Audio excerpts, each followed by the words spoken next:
So today I'm painting a tornado. I'm going to use watercolours, and I've sketched out the idea for the tornado, and now I'm going to start putting a wash on the page for the sky so that I can get a sort of dreamy combined colour effect on the sky. And I'm leaving the tornado untouched so that the water should just stay in the sky area behind the tornado and the ground in front of it. And that way I can direct the paint without it contaminating the tornado. Although I'm sure by the end of it, it'll have contaminated the tornado. So what I'm doing is starting off with the palest colours, and I'm thinking in terms of the background. And when I think about the tornado, I think, right, what colour is it going to be? It's going to have a sort of sunset sky, and the fields are going to be green and yellow and red, and so the dust cloud that it kicks up is also going to be yellow and red and a bit of green. And I want to have a sort of hints of blue sky, but with some sunset clouds as well. And then the tornado is going to be dark and twisty. So I live in England. I don't live anywhere near Tornado Alley, but I used to. So people probably think, why on earth do you paint tornadoes? And it's just something that I do. I've always been fascinated by tornadoes. When I was little, I used to have books about tornadoes. And when I got older, I started watching programs about them. And then I bought videos when videos came out, and then DVDs. And now I watch them online on YouTube and anywhere I can find them. And I follow some tornado chasers. And for a year, I lived in College Station in Texas, which is in Tornado Alley. And it's sort of right in the middle of Texas, sort of equidistant from Dallas, Houston, and San Antonio, right in the middle of nowhere, just where tornadoes like. And I saw a tornado. I saw about 3 while I was there. And one of them, I was driving down the road, and it was just the most immense, incredible thing I've ever seen. And I'm sad that I didn't see any more. And the thing I remember most about Texas is the skies. I absolutely adored the skies, and I would go out on my bicycle with my daughter on the back. She was a little girl, and I'd cycle around just looking at the sky. And then I painted about 40 tornado paintings, which I've now sold. I sold them all in an exhibition, and they've all gone. But every now and again, I get the urge and just think, yep, tornado. I need to paint a tornado. And it's this time of year, isn't it? It's the end of March, beginning of April. It's tornado season. So I'm harking back to my time in Texas, thinking, yeah, we'd be waiting for the sirens, we'd be watching TV, and suddenly, right in the middle of Who Wants to Be a Millionaire or something, there'd be a ticker tape along the bottom saying tornado spotted in such and such county. And it would have alerts, and we would go and hide in the bathroom. And my husband would tell me I was a fool. And one never came to our house, but if it had, then we'd have been in the right place. So what I'm doing now, I'm trying to look at perspective and the vanishing point. And the vanishing point is at the tornado.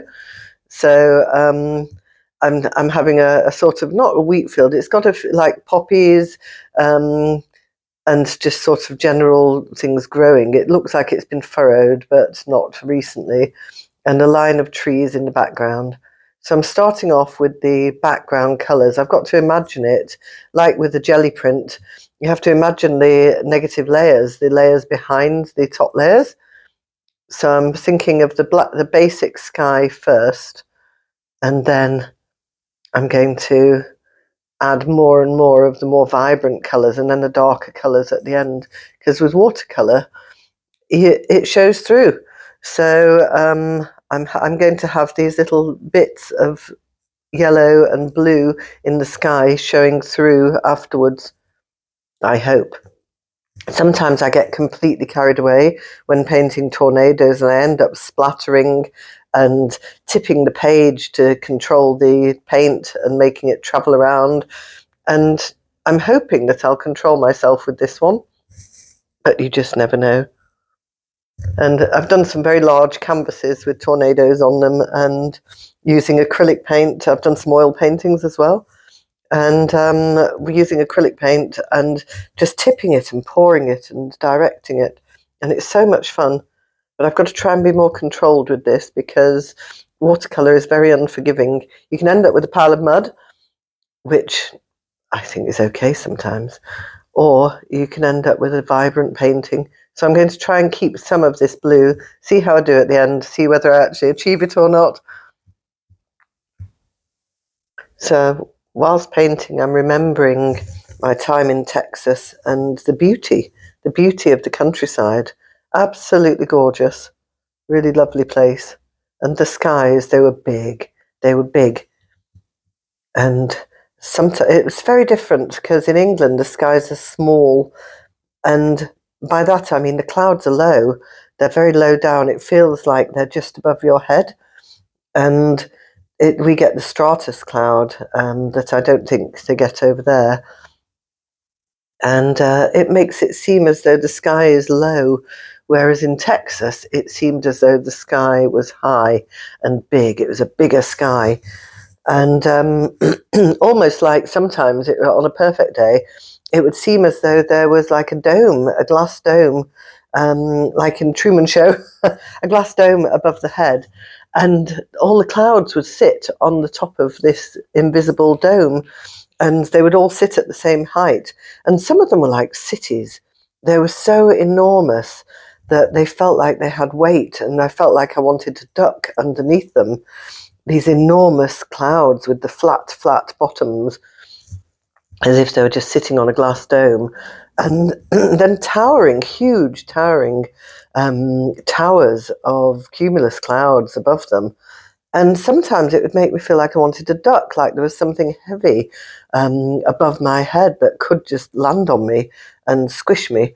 And nature in Texas is just so in your face. It's just there. In England, everything's twee and safe. We have no dangerous animals. We have nothing here at all that's dangerous. We don't even have any dangerous spiders, apart from the false widow. It can give you a nasty nip and that's it. And it's only in a certain part of the country. But we have nothing that's malevolent here, and we have no tornadoes, we don't have earthquakes, we have nothing. So we walk around with this, it's like chocolate boxy, and it's very safe and sweet and twee, and it's small. It feels very small, whereas Texas felt big. It felt absolutely huge, and it is huge in comparison. I think it's bigger than England, a lot bigger. But the skies felt alive. It felt like a living, breathing thing. And one day I saw asperatus clouds when I was on my bike, and it was at sunset, and they were just the most spectacular thing I've ever seen. It was like the whole sky was breathing pink, and spectacular. If you ever get to see those, you're very lucky. So now I'm putting the hottest colours at the front of the picture because they lead the eye. So I want the darkest colours at the front and the hottest colours at the front. And then I'm going to do the same with the tornado. In the tornado area, I'm going to have hot colours and try and put them at the front of the tornado to lead the eye that way. So I've got a little path in the field, and I'm just establishing base colours at the moment. And the whole thing took over an hour to paint, and I've put it on double time so that you don't have to sit there for an hour and watch that. So this is twice as fast as I was doing it. But at the moment, it's got a lovely sunny brightness, and it's soon going to go all doom and gloom and chaos, and the maelstrom will happen. But it's nice to start off before doing the dark clouds. Make it look how it probably looked just moments before the tornado came.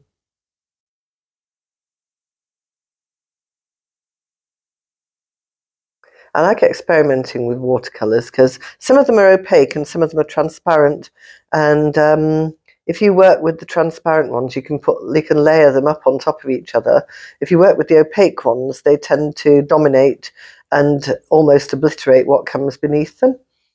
So These ones are quite cheap ones that I'm using because my normal box of watercolours has moved house. I'm in the process of moving house, and most of my art equipment has gone to the other house. My kiln's there, everything's there. So I found some cheap watercolours in the cupboard, and I'm using a mixture of tube ones and pan. So I've got this little box of pan watercolours. It's only got about 6 in it, but I thought I'll just use those ones, and then maybe a bit of black from the other. So just doing the sort of, it's the start of a sunset. And sometimes when you watch a tornado, it can change the colour of the sky. Skies can go green. I've seen ones where the sky goes green, and sometimes you can get an unearthly glow as well, a purpley sort of glow. So like any storm, I suppose. So I'm trying to keep some areas untouched so that they remain quite pale.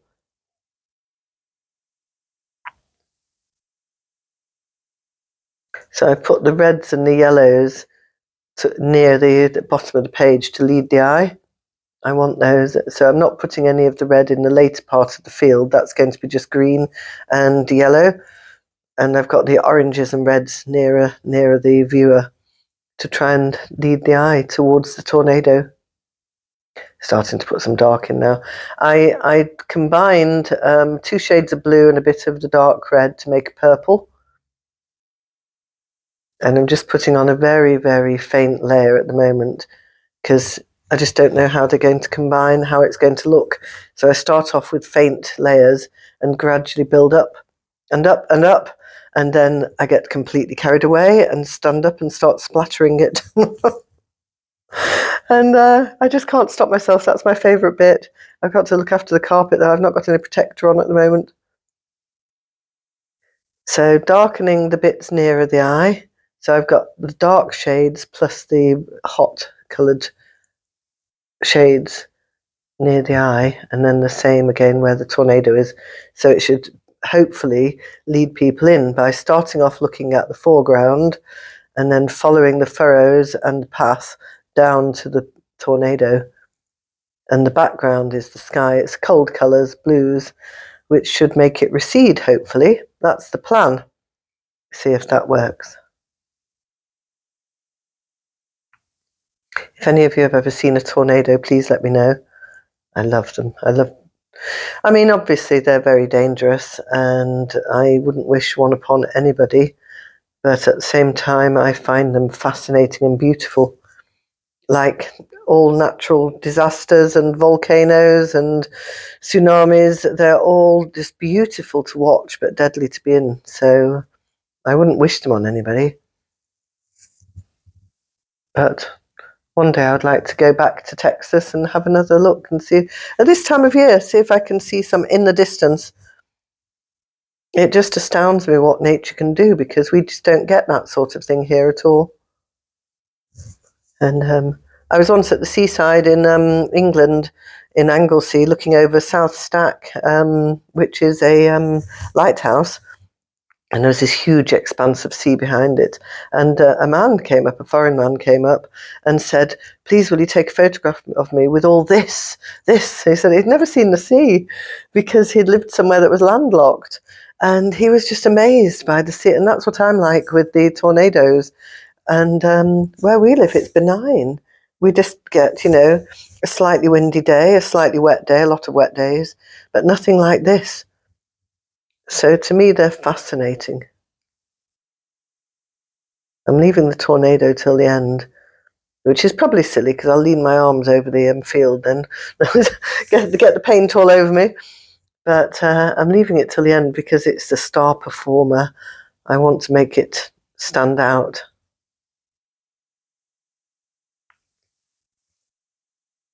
So I'm quite happy with the perspective at the moment. Seems to be working. Everything's leading the eye towards the chaos in the distance. I mean, what I don't understand is how you can turn around and the sky's blue and sunny and it's a beautiful day, and you can turn back and there's mayhem, absolute chaos being wreaked across only a very small part of a field. And I know the science of how tornadoes work, but at the same time, you just think, well, how? How does this really happen? How does it happen in such an isolated spot? Yes, I know it happens because of this and that, and the hot air rising and the cold air hitting it like a how did they describe it? One scientist described it as a spinning top, and the cane that the Victorians used to use, and you would spin it with the cane, so one direction and then another direction causes the twist. But it's amazing how it just happens in that very small area, which is good. I suppose a hurricane's a larger one, isn't it? So I'm putting all the beautiful colours in now. I'm putting the reds and the yellows. I have 2 shades of yellow. I have 2 shades of red, 2 shades of green, 2 shades of blue. And then I have a sort of burnt umber and a sienna, but I'm not using much. And then I dab with a tissue. If I put too much water on, I dab with a tissue and take some off. And sometimes I deliberately overload it so that it will leave some of the pigment behind.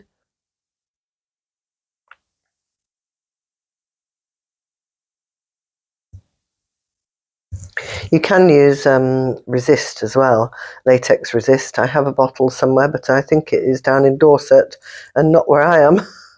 So very soon I'm going to set up my new pottery studio, which is going to be the spare room of the house that I'm moving to. So I've got a tiny wooden shed in the garden where my pottery equipment is. I've got a wheel and a kiln in there and a table, and that's it. That's all I've got there. No room for anything else. It's a little tiny shed, and I have a spare room again, which is quite a small room. So, but there is a garden. So when the weather's nice, I'll sit in the garden and paint on the grass, or get an easel out and paint there. But I'm also going to be living right near Durdle Door and Lulworth Cove in Dorset, within walking distance. So I might go and do lots of paintings en plein air, as the French say, just like that. And so I might go and do it sitting on the rocks and looking at the archway of Durdle Door. Right, here we go, into the tornado now, it's time. So I'm doing the background colours. You'll just see a little hint of these background colours coming through the darkness. And for the darkness, I'm going to create a purple out of the 2 blues and the darkest red. But I might start with a little bit of, so I'm going to start with the hot colours, which will hopefully just peep through. They'll just peep through the colour, the darker shades.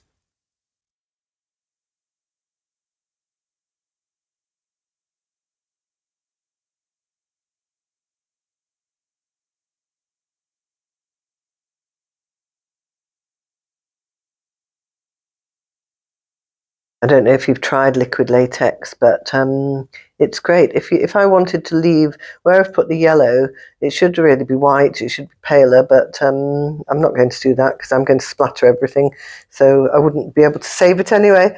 So if I was using liquid latex, you paint on the area that you want to stay white, and it's this, you ruin a brush, so you've got to cover your brush with soap before dipping it in, and that way you can get rid of the latex, otherwise it won't wash off. And you just paint with the latex and it leaves a sort of hard plasticky coating, and then you can do whatever you like over the top of it, and at the end you just rub it with your finger and it peels off, a bit like when you get PVA glue on your skin, and you can just peel it off in a very satisfying way. And that's the same with liquid latex, and you then get this white area. Sometimes it's too stark, so you might need to go in again afterwards. So here we go. I've made some purple, a deep purpley grey, and that was with the dark blue and the dark red at the moment, and just starting to get a bit of definition into the cloud.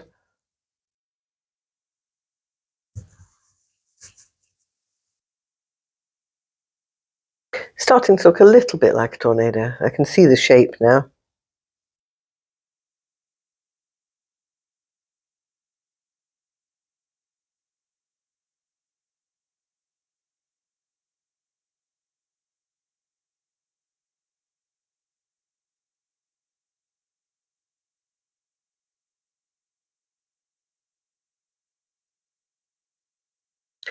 Going in with the tissue to get a bit of highlight around that edge. There won't be much though. I'm going to do without the highlights. I want to get into the motion and the chaos of it as opposed to the actual highlight shapes.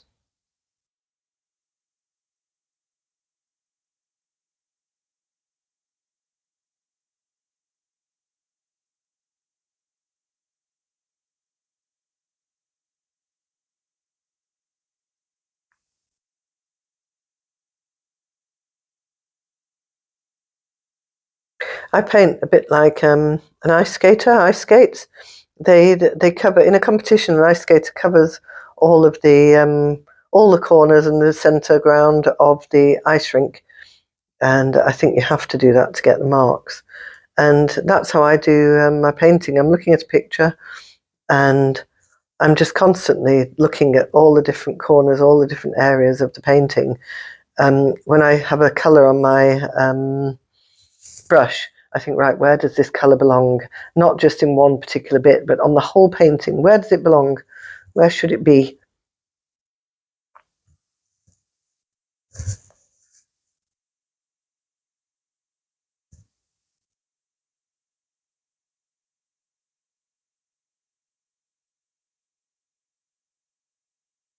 I quite like it at this stage.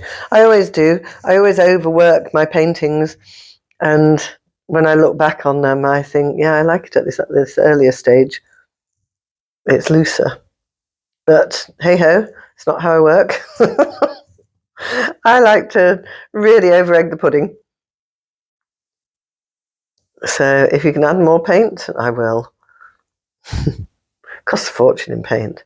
I used virtually the whole pan of the yellow and the red just in this one painting. Just because I wanted to add more and more. It's the actual painting process that I like. Once I've painted it, I want to carry on. So that's one reason why I always overdo it, because I don't like to stop the painting. I like to keep going. And the actual process of painting is exceptionally good for the well-being. You can just get in the zone. And quite often I'll do a painting if it's on a canvas or something, and then I'll just come and paint over it and use the canvas again to paint something else. And so I'm not bothered about the painting, I'm bothered about the act of painting.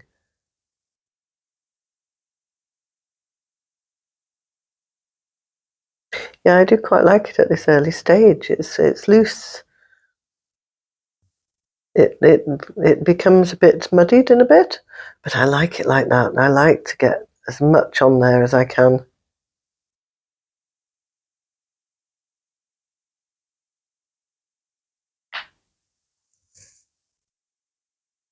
So I've made a purple with a bit more red in it so that it can stand out.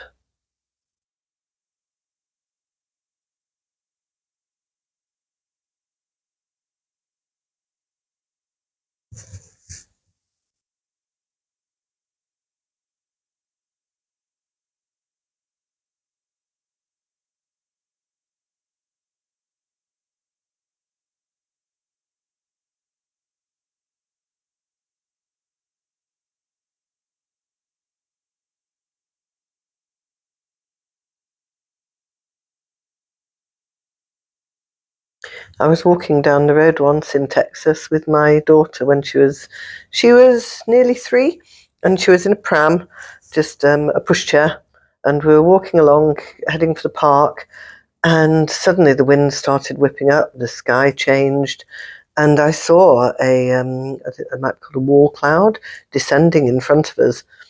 And I thought, I know what that is. And then it started very slowly rotating. And instead of going back home, which I should have done, I stopped and stared. It was about probably 2 miles away from me, something like that. About looked like the distance of this away from me. And it started descending and then rotating. And I thought, it's happening right in front of me, right in front of me. And then I started backing away and going back up the road. I mean, as an English person, I walked everywhere, whereas nearly everybody else was in their cars. And people kept stopping, saying, would you like a lift? Would you like a lift? And I thought, no, I'm only like a few hundred feet away from my house, so I knew I could get back in time. And I thought, and the house is very flimsy anyway. If it does come to the house, there's not much, it's going to not be much protection at all. And I stared and stared at this wall cloud rotating, and it was the most beautiful thing I've ever seen. Just to watch it do something like that, which you never ever see in England at all. This rotating wall cloud. And then it gradually started lowering towards the ground. And that was the point where I took a picture. And I asked someone to take a picture, and I've got a picture of me with my daughter standing in front of this dropping tornado in the background. And fabulous it is. And it didn't come to our house. It did pass nearby, and we went in after that. As soon as it started touching the ground, I thought, okay. But, it was only about an F1, F0, something like that. I think it picked up a couple of trees. And so I went back to the house and looked out the window, couldn't see anything. But it suddenly got very, very windy, and all the rain went blat, blat, blat all over the windows. And I thought, well, that was the tail end of the tornado. But an F0, I don't think it was in any way harmful, I hope. But you never know what they're going to turn into. I see them on these programs on the tornado. I follow Reed Timmer. He's a tornado chaser. I've been watching him since right at the beginning when he first started. Oh, here we go, adding a bit of liquid now just to mess it up a bit. And I want it to not look like a traditional watercolour painting. I want some movement there.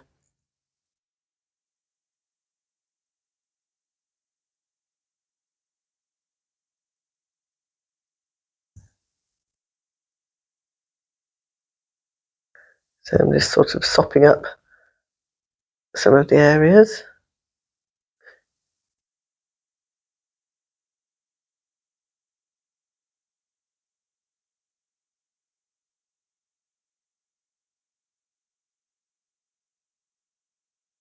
Not sure about the top left corner. Not happy about the top left corner.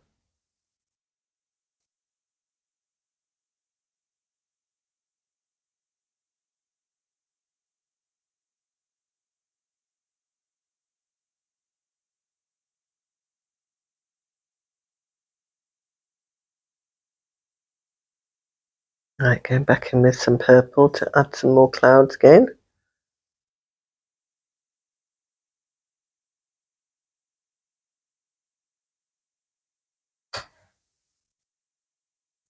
Need a bit more definition in that tornado as well. It's not dark enough on the right hand side.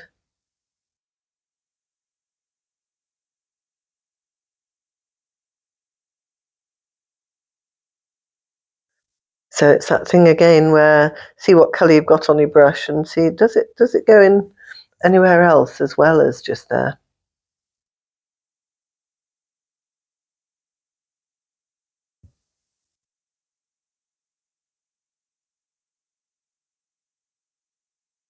I'm looking for a brush that's stiff so I can sprinkle some colour onto the field.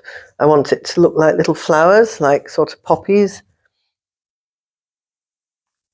So I'm loading up a stiff brush with red and yellow and orange and just sprinkling it off a stiff brush onto the field. And then hopefully if the paper's still a bit damp, they'll spread out and create a flower effect. And now I'm putting some in the base of the tornado as well, spraying it around the tornado so that it looks as though it's been picking up the flowers.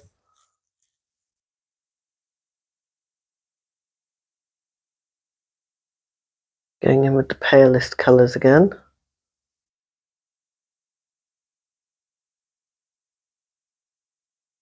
And then I'll add some really dark ones to finish it off. I'll clearly play around with it a bit afterwards as well. Once it's dry, I might go in and do another layer on top. I do that often. I'll leave a painting for a day or two and then come back to it. It's like when you're writing. If you write, I write, and you can write a story And then you think, okay, is it finished? Maybe, it's nearly finished. And then you come back to it 6 months later and you think, oh my goodness, it's not.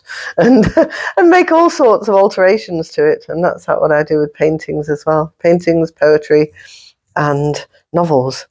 And I'll come back to them and rewrite at a later stage, or repaint,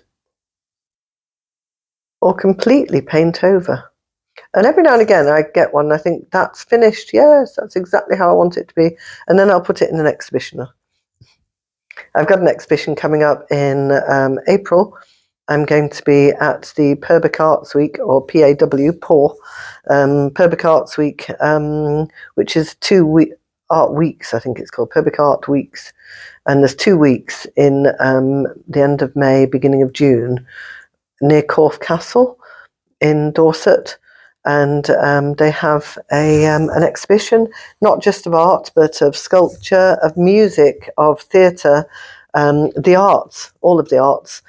And it's all over the area, Purbeck, all over Purbeck for 2 whole weeks, which also coincides with the school holiday, the May holiday. And I'm going to be heavily involved in that this year. I'm going to be involved in setting it all up and putting everything together. I'm selling my work, and my partner David, he is selling his metal sculptures as well. He's got a website called Verdigris Metals, and on Instagram he's the Blacksmith's Garden, and he makes the most beautiful. He has a lovely garden, and he makes the most beautiful metal sculptures. And he's going to be exhibiting there as well, and having open studios.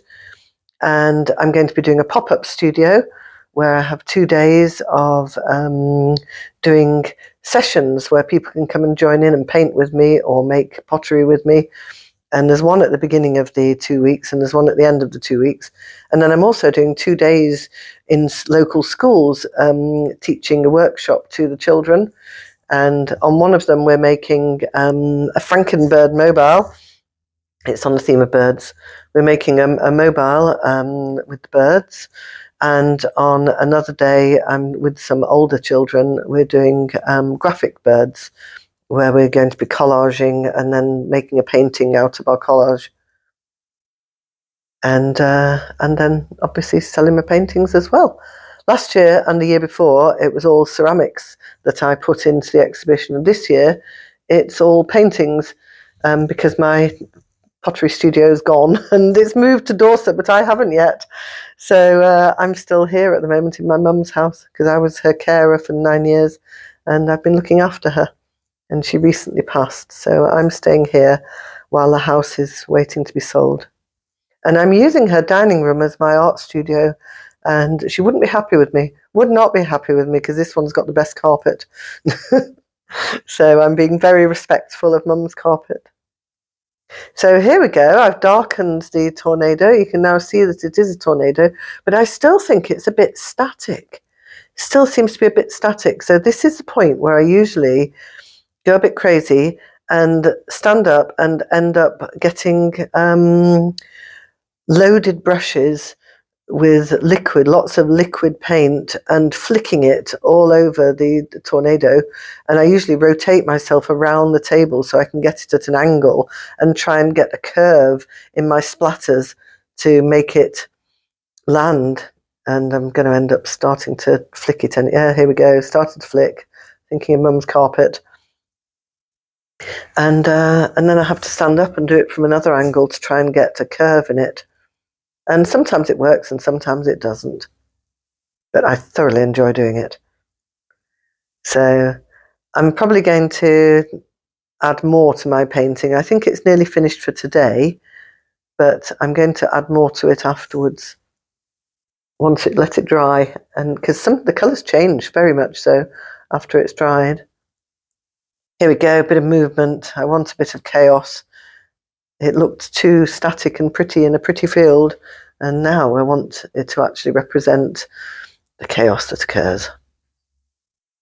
So here we go, just flicking lots and lots of different colours of paint around it.